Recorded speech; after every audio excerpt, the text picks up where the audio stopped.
All right, y'all, what's up, man? This is part 3.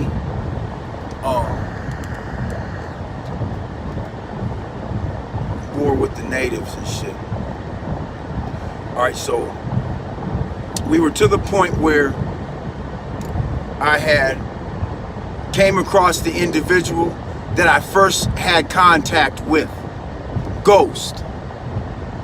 I had grabbed him and said, "Hey, homie, are you okay?" Because he was hunched over, trying to catch his breath because he had a punctured lung. And, which that should have been really an indicator right there, but I guess my mind wasn't thinking quite that fast. So,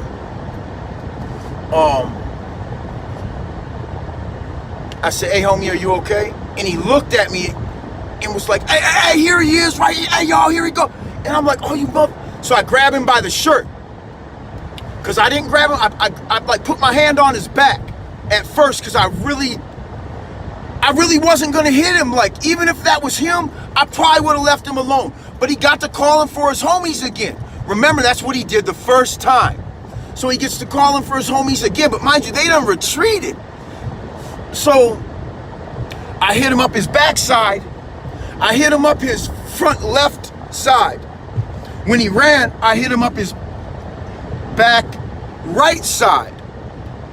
Now, maybe I'd say maybe 5 minutes had gone by from the time that I first hit him to now.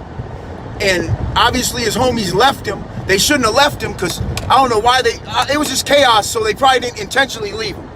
So when I got to stabbing him the second time, he got to running. Whatever wind he had, or whatever wind he thought he didn't have, he fucking found some, man. He got to running.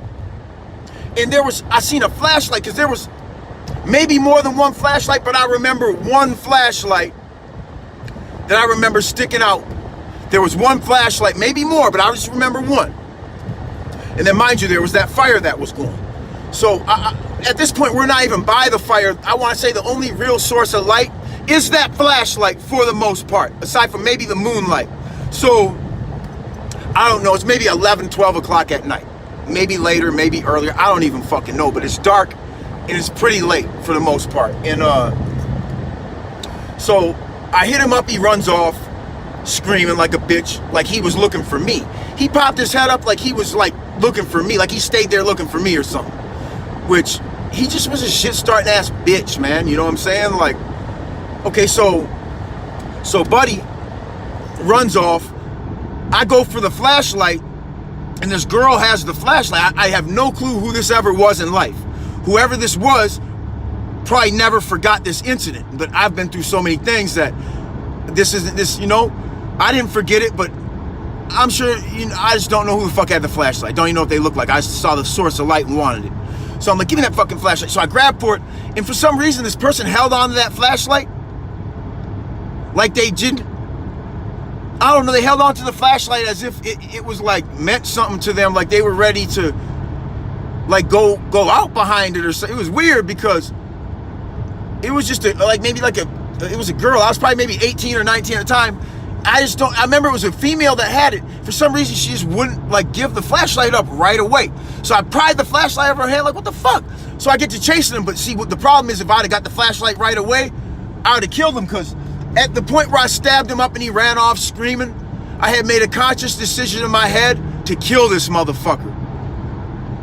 And I snapped, like, remember, I was playing with him already, you guys, okay? But at this point, I wanted to kill him at this point. I know I made a conscious decision in my head to kill him.